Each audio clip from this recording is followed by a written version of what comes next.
All right, it is the Locker Room. We are live in West Virginia. Appreciate everyone for riding along. One more day of practice, and it could very well be an intense one. Today, pretty much a walkthrough, but there were a lot of events and a lot of happenings that I think have a big impact on the Texans. And we started the morning out with a potential break for the Texans. The Matthew Stafford news. He's getting epidurals in his back. He's hurt.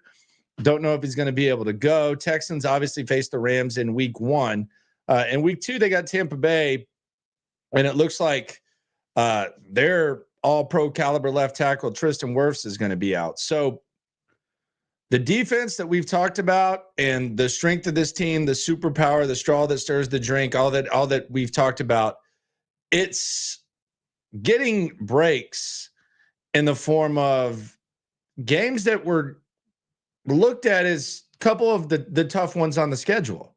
Now, nobody thinks the AFC South is a world-beating division, but those are two playoff teams from last season, two first-place ball clubs, and you're kind of getting scheduling breaks with both of them. We don't know how Matthew Stafford's going to play. He is built one of one. It seems like he's lived his and played his career banged up. I think that's why he has so much admiration from so many of his peers, including CJ Stroud, who last year said, you know, he was one of his favorite quarterbacks. He didn't try to fan out too much on him. But getting older and with this defense, it's a hell of a break. And definitely the right time to face the Rams is week 1. And then week 2, you get that break. So couple of breaks for the Texans. Every win's going to count. Most people have them winning the division. But if you're talking about doing what they've said that they want to do, which is play home games in divisional round of the playoffs, then every win's going to pile up. And especially when you can take advantage of the games against that are supposed to be some of your tougher games, like the Rams and Tampa Bay. So the news around the NFL before we even went to the practice field, beneficial to the Texans, very, very beneficial to the Texans. And we'll see if Stafford's even good to go, but he's already getting shots. As far as what happened on the actual field, we saw Dameon Pierce and we saw Christian Harris. We saw both of those guys on the field, and they were both with the ones. Now, first team reps and walkthroughs, they aren't the end all be all, but I mean, normally whenever the first teamer's out there, it's someone that you plan on starting, or if the situation were, if there were a game, they would be starting. So I've never seen, like, as much as I don't think you make like a huge deal about Christian Harris being with the first team or Dameon Pierce being with the first team, I think if they were playing a real game, there's a good chance that we see both of those guys with the first team. And as far as the Dameon Pierce thing goes, we're going to talk about Nick Chubb being absent from practice in a second. What does that mean? Is he hurt or not? We did see him walk off the field yesterday with the Lassiter thing, but he really wasn't looking very good to begin with. And the older you get, the more difficult it gets to stay healthy. And yesterday we were talking about Nick Chubb having one of his best days. A lot of times we talk about running backs and we talk about tread on tires. That's the number one line when you talk about tread on tires. That's a car analogy. And a lot of you know there's cars that you fall in love with that the more miles, the less effective. And sometimes that car is able to gut out like a long trip. Let's say you have like a 7-hour drive for the holidays, and that car guts out a 7-hour trip and it runs like a beauty. There's a chance that the next day that car is not going to be able to take you to the grocery store. And the better that Nick Chubb looks, the more likely at his age with his injuries that this stuff could happen. I really think yesterday being Nick Chubb's best day, I think it's kind of proportional to what he's actually put out there. It hasn't been awesome. And we don't know how serious this injury is. All we do know is the injured guys were still out there, and Nick Chubb wasn't even on the side. I saw Sam Warren, the great Sam Warren of the Chronicle, said, well, maybe it's a vet day off. Usually when vets have days off, they're typically still on the side, from what I've seen with the Texans. Like they're off the side, especially during your walkthrough. Like this is a walkthrough. This is the first pregame walkthrough that Nick Chubb would have. You would think that he would want to be out there. So we'll just keep an eye and see what's going on with Nick Chubb. But a guy coming off the injury that he had a couple of years ago and then the broken foot, it's hard to imagine. As far as Dameon Pierce looks, he's moving better than he ever has. And I don't, that's not hyperbole. That's not exaggeration. You can tell that whatever he did, and it's a contract year, it's the final year of his rookie deal, whatever the hell he did to get in shape, he's definitely in shape. He's walking around with his shirt off during training camp.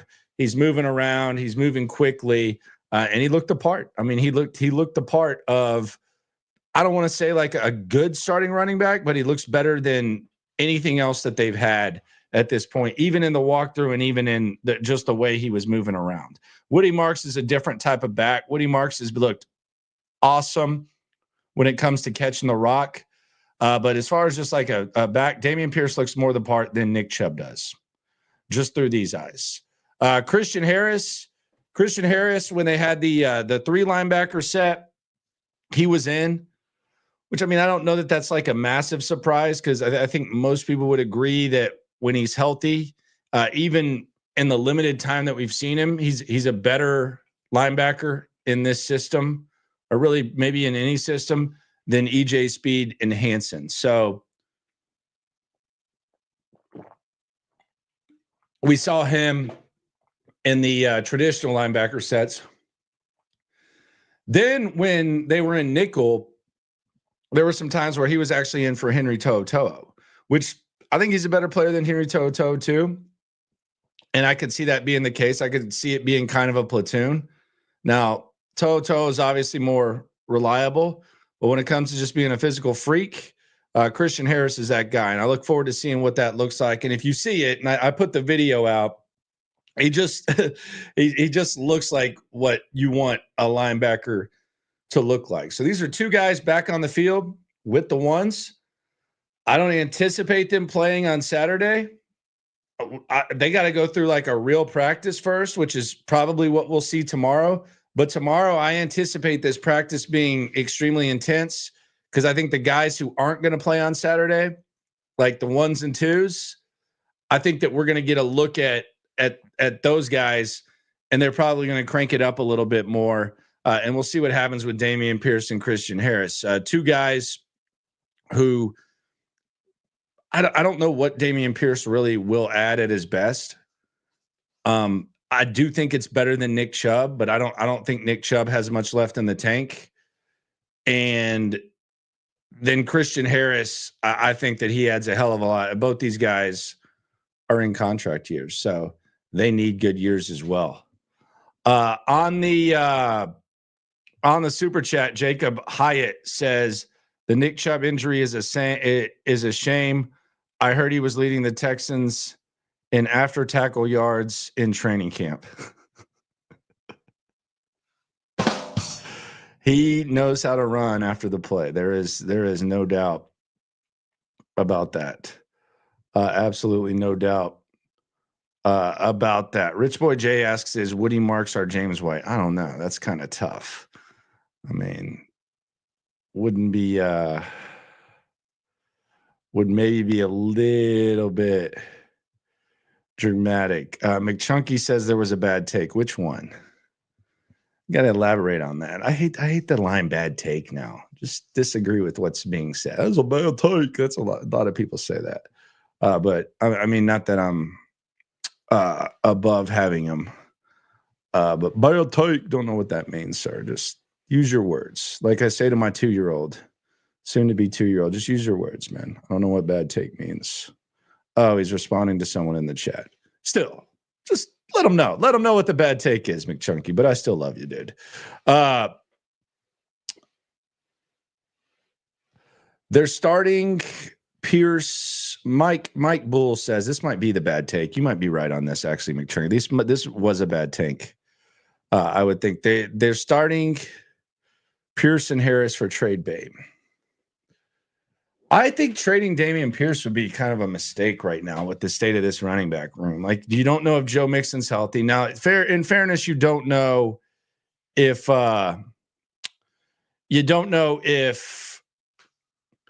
Pierce is going to stay healthy either. But I think in this running back room, trading Dameon Pierce would kind of be a little bit of a mistake. Harris, man, you gotta like, there's so much upside with Christian Harris in this system. Azeez Al-Shire isn't getting any younger, and they don't really have like a high upside linebacker. So he's really the only guy. And I just think with what his value is right now and how low it is, and I've been talking about the penny stock, I just don't think it's really worth trading him right now. So I don't look at them as trade bait at all. I think it would be really, really, really bad to sell this low on these guys, especially guys that play positions where you could use their contributions. So I'm not a fan of that. Francisco would agree too. Don't really understand that. Yes, Christian Harris did practice after the ACV. Cam Robinson. This is a good sign. Cam Robinson, right now they're doing the offensive line shuffle. The O-line is still first team, Ursery, Tomlinson, Andrews, Ingram, and Howard. You also had Jared Patterson and Juice Scrubs getting first team reps. But it seems like Cam Robinson is going to play at some point this year. When? Don't know. But he was walking around and he had his uniform on and he was kind of going through the mental reps. So you did have Cam Robinson out there. On the other side of the rock, Dylan Horton, one of their better special teams guys.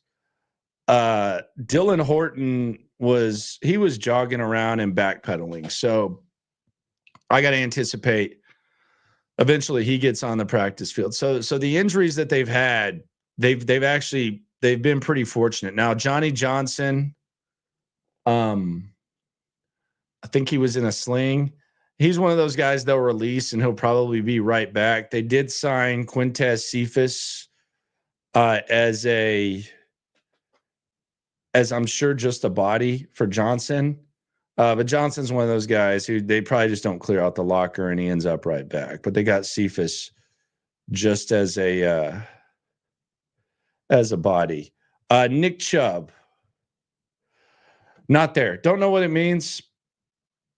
Maybe it's not that big of a deal, but I mean, this is kind of at this point. You really hope that Joe Mixon's going to be back. You hope Dameon Pierce looks good. And you're not dependent on Nick Chubb. If Mixon's out and they want to have Nick Chubb on the roster to start the season, then have at it. But I think in a perfect world and in a realistic world, if Dameon Pierce can stay healthy, he's better than Nick Chubb right now. It's just the reality of the situation. Now, maybe we'll hear a little bit more about what's wrong with Nick Chubb. I haven't seen any reports on it. DeMeco didn't speak today. So if you're wondering why DeMeco wasn't asked about it, which he definitely would have been because Nick Chubb wasn't there, that DeMeco was not at the podium. CJ was at the podium today, talked about his body language and, just going through the system, kind of trying to figure it out. But no Nick Chubb. The front that I keep seeing in walkthrough that I know they've done versions of this before, but I like what Taylor brings, what Darrell Taylor brings, and I like Danielle Hunter and Will Anderson on the same side. And this is going to happen left to right. I would be willing to bet in some version of it, but they have Taylor lined up in the left. They have Rankins lined up to his right. And then they have Hunter inside and they have Will Anderson on the right side. So who knows what kind of stunts you can use there, how easy you can get after the quarterback. But it is it's an interesting thing to watch, and there's a lot of opportunity. I do wonder what Derek Barnett's status is. He was walking around at last practice. Didn't look like he was like in like a full speed workout type of vibe. Derek Barnett's kind of one of those guys who's just ready to go on game day. I mean, there's been times where he hasn't really practiced, and then on game day you look up and I'll be damned, that guy's a hell of a number 3 D end. But it will be interesting to see what happens with Barnett. I think Solomon Byrd is probably fighting to make the roster. He did make our original 53, but the original 53, maybe you have some guys on PUP.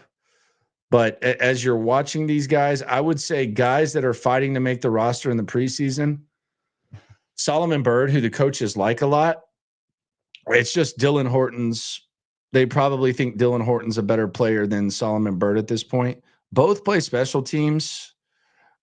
I would think that if they did not put Solomon Byrd on the 53, they would hope that they would be able to keep him around. I don't know whether that would happen or not. Perhaps.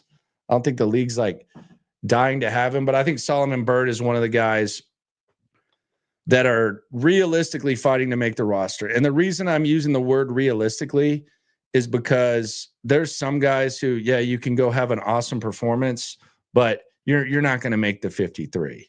Maybe they can keep you around afterwards, but you're not going to make the 53. Like, I don't think Damon Arnett is going to play his way onto the roster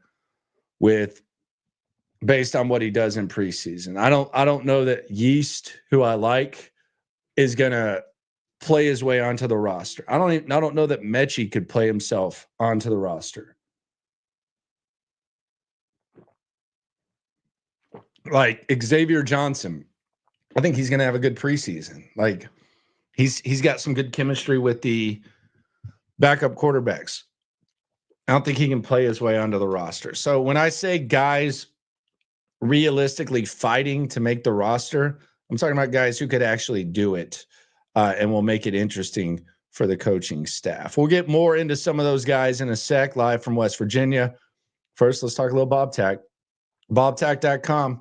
They got everything you want to keep your company safe. 409-744-8225 is the number. The guy on the other side of that, he's been in this industry for 45 years. Bobby, he's been doing his thing. He's got the Pasadena warehouse. He's serving Houston and beyond, nationwide shipping.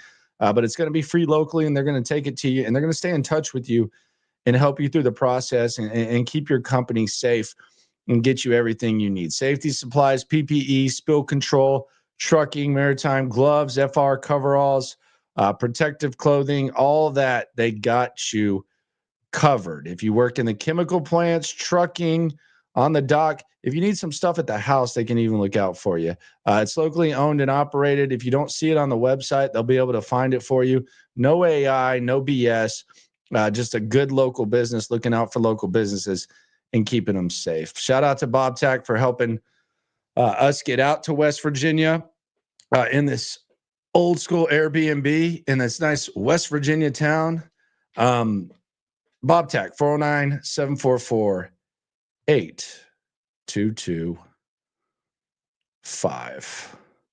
Milio says crazy take. So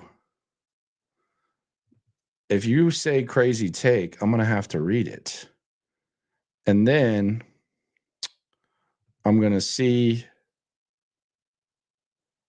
I'm going to see how crazy it is. So he says, crazy take. Do you think this D has moved past Christian Harris?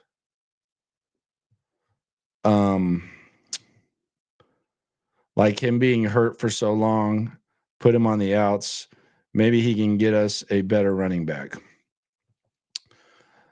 I won't quite say this is EA Sports. My question would be like, what running back do you think? I don't think that. I mean, I still think that they have hopes for Joe Mixon. So I don't think they're like desperate. I think they like Dameon, but I asked DeMeco yesterday, like, is it hard to incorporate Christian Harris into what they do? And I was kind of thinking like this because last year, whether it was as a result of Christian Harris not being ready or just how stuff worked out and would have worked out anyways, they ended up pretty much making Jalen Petrie another linebacker. And that was their base defense. Like when Jalen Petrie was healthy, they were playing that defense. But I asked DeMeco, and he just basically kind of scoffed at the possibility that it would be hard to reacclimate Christian Harris into this situation. I'll be damned. He's out there at walkthrough, and he's in both starting scenarios. He's getting some reps for toe-to-toe, and he's getting some reps with the three linebackers. I mean, I'm sure we'll get a better look at it, like when it's live practice action and where they have Christian Harris. But I mean, I think we just kind of forget how good Christian Harris was 2 seasons ago and how much DeMeco Ryans likes Christian Harris and how much this team could use sideline to sideline playmaking linebackers that are just physical specimens and physical freaks like Christian Harris. So I don't think they've moved past him at all. I think DeMeco still has pretty good hopes for Christian Harris. I just don't think I think they did a poor job of presenting how hurt he was last year, and they had opportunities to do so. So he's earned the reputation, I think, as a result of good intentions producing bad results, where now people think he just has like nagging injuries, but they knew he was going to be out for a long time. They just refused to say it. And I think it kind of limited his reputation, but I think they always knew that. So I don't think they're sour on him. And I did ask DeMeco, and his actions kind of backed up that he still thinks he's a thing. So Danielle Hunter can play tackle. I mean, he can line up on the inside on like a third down. I mean, I don't think you're going to put him at D tackle full time. I mean, there's a lot of times like where you'll move a D end inside. But no, it's not like his full-time position. He's definitely an end. Cedric Hall says, loved your take on Caserio and his contract on SNL earlier today. All the draft resources put into the O-line with only one starter to show for it is an abomination.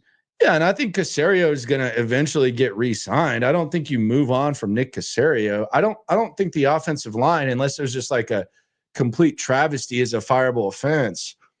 Just as a normal dude, I roll my eyes whenever I hear, well, he's got 1 year left on his contract. You got to give him an extension.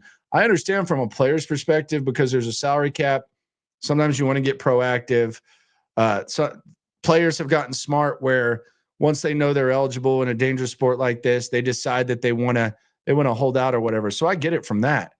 Dude, Nick Caserio had one of his buddies, Jack Easterby, negotiate his contract with an agent that represented both of them. I don't give a rat's ass if he plays out the final year of his contract. Like, just let him play it out and then let him get an extension. I don't need to like proactively. It's always weird. McClain like is, oh, are you gonna get an extension? Why do you care? Who cares if Nick Caserio, like he doesn't need like an extension. They need to take the next step. Like if they go out there and play this year and the offensive line holds them back, they got to figure some stuff out. But like this whole like there's become like a weird ass thing in sports where it's like it's just unheard of for these guys to play out the final year of their contract. There's some people who are day to day at their job. Their contracts, they don't necessarily get honored. Like the companies will manipulate them. They'll lie to avoid having to do stuff. Like it's just a weird thing that a guy that makes $5-6 million a year as a general manager, when the front office, the ownership has been very patient with him. He's done a good job, but I mean, let Nick Caserio play out the final year of his contract. Like some sort of extension for Nick Caserio, I just don't understand it. Like I just don't. It doesn't register with me. I don't understand. Like, what's he going to do? Leave? Is he going to get a better job somewhere? I don't understand it at all. Daniel Van Dussen or Deucin, however you say it. Forgive me if I mispronounced it. Says, never thought I'd see the day you weren't ready to ship Dameon off for a 7th round pick. Well, I watched Nick Chubb play. Like, I mean, I wanted them to proactively improve the running back situation. I would like to feel better about it, but I watched Nick Chubb play. So I see how Dameon Pierce is moving, and maybe in this system with what they're asking them to do, maybe there's some sort of revival. But yeah, I mean, that's kind of how concerning the running back position is. And this isn't like some sort of reactionary thing. This has been one of my main talking points, the draft, the offseason for a while, to see that. Brian Vaughn says Fisher looked serviceable last season. In my opinion, we should at least keep him for depth on the line. I don't think he's getting cut. He's not good. Like it's not. It's kind of the same conversation. And Jacob, shout out to Texans Jacob. He says, now do we start talking about trading off Fisher with the cut down? I don't know that they trust the guys behind him. But it's just kind of very similar to the situations and what we were talking about with Kenyon Green. Well, it's his second year. You can't, but you knew, right? Like you knew it wasn't going to work out for Kenyon Green here. We were seeing it. We were talking about it at camp, clearly banged up and then just not looking good. So yeah, serviceable last year. Sure. Blake Fisher was serviceable, but I don't think he's good, but I don't think he's like in jeopardy of getting cut. I don't think they've reached that point. Would it be the craziest thing? I don't know. I don't think so. Mike says, I bet EJ Speed was signed so he can fill in for Toto because EJ has better length and speed for passing downs versus Toto. Toto is a good run defender, but not a good pass defender. Situational plays. I mean, I think they'll be like moving around the linebackers. I don't know that speed's like a threat for Toto. I think the biggest threat for playing time for Toto is Christian Harris. I don't know that there's too many of the other guys that are threats. Now there are options, and EJ Speed is tall. He does move well, but I think the only real threat for Toto is EJ Speed. I think EJ Speed's just kind of one of those. He's a good reserve linebacker that plays special teams that I think can be a useful piece, but I don't think they brought him in for Toto. But who knows? Rolo Hendrick says, I do see speed on third down situations. I mean, you got to remember that they bring, I mean, I don't think that would be the case, but maybe on third down, be interesting to see what they do running there. Jacob has another question. How are you feeling about Pierce and Marks? Not great. Not really great. Let's get back to the other guys realistically trying to make the roster. Someone I talked to today, Jakob Johnson, by way of Germany. Are they going to keep a fullback or not? You got him at tight end. Are they going to keep a fullback or not? They don't have a fullback listed on the depth chart. They got him listed as TE5. He's actually TE4. They had Irv Smith ahead of him. He's not behind Irv Smith, and Irv Smith is hurt. So Jakob Johnson, maybe he's someone you can keep around on the practice squad. You don't have to worry about it. But I do think he plays in games this year. Whether or not that's the original 53 is TBD. But there were days where they were running more fullback. They really haven't run it lately. Next player is Juice Scruggs. Juice Scruggs got some reps with the ones today. I would anticipate Juice Scruggs probably starts tomorrow, Saturday. He started out as a guy who wasn't even really getting any reps, and now he's up there at second. So it's a contest between him, Ingram, and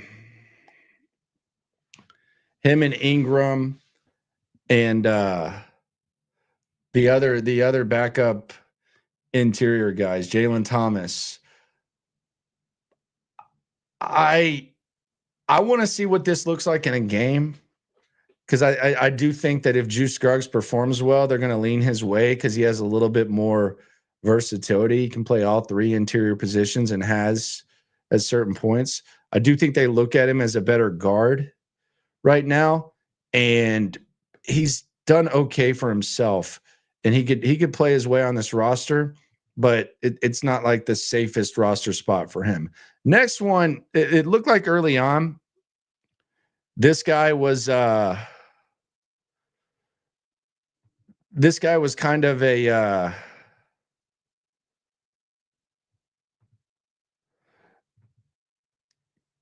kind of, I don't want to say a lock, but he was clearly superior at punt return. But Braxton Berrios, I don't know if Braxton Berrios is on this team or not. The wide receiver position is kind of weird because last year they kept 7. Do they do that this year? I don't see any way that any of the 3 guys from Iowa State, Hutchinson, Knoll, and Higgins, get cut. Obviously, the rookies, there's no chance in hell. Nico and Kirk are good. I do wonder, and maybe this is just too much time watching. I do wonder if Justin Watson's spot is as safe as we'd originally thought. DeMeco had some nice things to say about him, but he's had some moments in camp, but it's nothing crazy. He is on special teams, so maybe there's that. But I do wonder, like, do they think enough of Berrios to keep him instead of Watson? I would think no. And then it comes down to, do they keep 7 receivers? In other words, like the previously mentioned guys we talk about, like if they just decide, okay, we're not going to keep a fullback, we don't need Jakob Johnson, then does Berrios stay? This could go a number of ways. They're going to look at some guys at punt return tomorrow or on Saturday. JJ Taylor is probably going to return a punt. Johnson. So we won't really see Berrios. They have a pretty good idea of what he can do, but I don't know that he's 100% safe. As a matter of fact, I can say he's definitely not. Next one, in the final one, players looking to make the roster, is someone says Mechie. I don't think Mechie makes the team. I don't think there's anything that happens there. He could play his way into a trade. That's a trade candidate, Mechie. Dare Gumbawale, Woody Marks, and British Brooks are 2 running backs that they like at special teams. Obviously, they like Dare and they've liked him for a while. But if you have Woody Marks, who's a really, really good receiver, and he's able to play special teams, then I don't know that Dare is someone that makes the 53. Now, Dare will never die. We've all said that. If everybody maximized their ability, I always got to say this, if everybody maximized their God-given ability like Dare Gumbawale, there would be no such thing as an underachiever. They love the guy, rightfully so. If there would never be an underachiever. If Blake Fisher maximized what he has like Dare has, we wouldn't be sitting here concerned about the offensive line. You would be very pleased with it. That doesn't happen though all the time. But at some point, there's got to be a little bit more upside, especially as you improve the talent on your roster. And I don't think this is like a running back room that anyone would consider one of the best in the league. But when you bring in a guy like Woody Marks, who's playing special teams, hasn't necessarily done it in a game, what does that look like? And we know that Woody Marks at least should be a part of the offense in some way, shape, or form when it comes to catching the ball. He's looked superior when it comes to catching the rock. So I think Dare is kind of battling for his job. Let's see if there's any other observations that I took from today's walkthrough. Nothing too crazy. We already talked about the injuries. The punt first team, if you want to know, if maybe this can kind of help us when it comes to figuring out who's going to make the team. So you had British Brooks, EJ Speed, Hanson, MJ Stewart,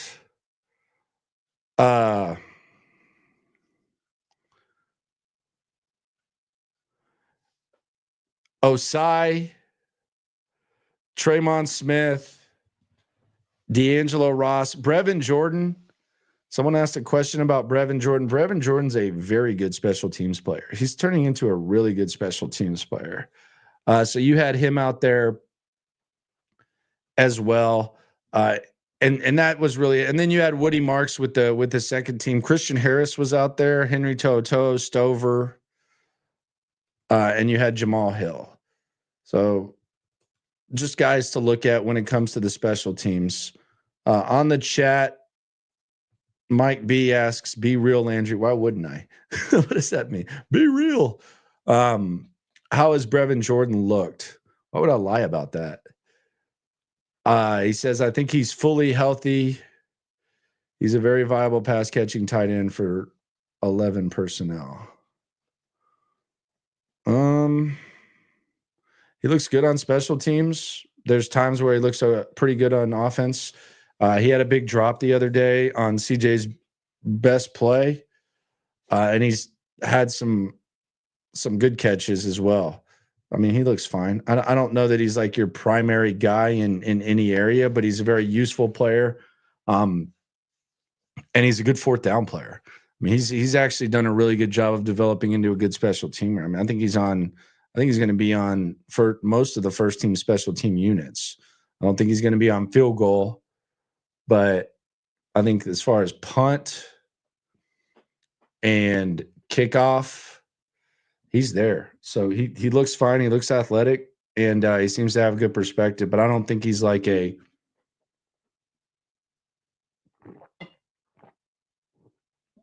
primary receiving target. Wouldn't say that. But they love him, and there's a lot to like with the way that Brevin Jordan has done for himself. I don't anticipate they're going to play too many guys on Saturday, but who knows? I mean, they maybe they'll surprise us, and we will see some of the starters. I anticipate no. But they also got the joint practice. I also, when they got the Carolina joint practice, that's probably going to be more valuable to them than a preseason game. Once they get a look at that, so I would say maybe preseason game, that the one that the 2 or 3, whichever one isn't Carolina week. We'll see, but I don't know how valuable they think this playing in the preseason is. I don't think they need to see any of the defensive guys in preseason. I mean, I know those guys are going to want to play. I think Kamari Lassiter and Derek Stingley are built to where they probably want to play every snap of a preseason game because all they want to do is play football. But I don't know that you even need to see any of them with the way the defense is performing. I do think the offensive line needs to go through some sort of reps, but again, perhaps more valuable in the joint practice. I don't know how they're going to attack this. We never really know, but it's just fun that there's going to be a game. Very fun that there's going to be a game on Saturday, and we'll be able to react to it, talk about it. We'll do 53-man roster 2.0 next week. We'll have a reaction Monday with myself and Cody Stutz. And hopefully tomorrow's practice gives us a little bit. There was a lot of talk about is the offense gonna crank it up a notch? Is the offense gonna be able to respond today? You're not gonna respond in a walkthrough. I mean, CJ's not even throwing the ball overhand in the walkthrough, but they might crank it up tomorrow. And I think tomorrow we'll get a hint and a justification of who is going to play and who isn't going to play on Saturday. I anticipate we don't see the starters, but you never know. They're kind of in a weird spot. They do have the Detroit joint practice too, and they have Carolina. I think the Carolina one, they probably won't see the starters. Maybe the starters play a quarter. I don't know. They do have the joint practices. Jacob is right there. The Detroit one. God, that's going to be a good one too. Cody will be on the scene for that. Appreciate everyone for rolling through. Be sure to subscribe, like, right along. We'll get back up to an hour. This wasn't a walkthrough, but it wasn't the full hour. I got to get some sleep, get ready, get packed up, driving through the mountains tomorrow. But it's going to be fun, and this whole thing has been fun. Nick Chubb, where you at? Where you at? Dameon Pierce, Christian Harris, welcome back. Appreciate y'all for coming through. Subscribe, like, right along. Always remember, when it comes to this Texan stuff, we're all in it together. Appreciate the participation in the chat. Appreciate the love. Go check out the Jakob Johnson interview if you haven't checked that out. Interesting guy trying to make the squad. Appreciate y'all for rolling through. Yeah. Yeah. It's the Locker Room on YouTube. You know what it is. Let's get it. Hey. Locker Room. Yeah, we in the locker room. Texas talk. Yeah, you know what we about to do. Localize every angle's what we really do. We the source. We the pulse of the city too. Landlocked. Got the game in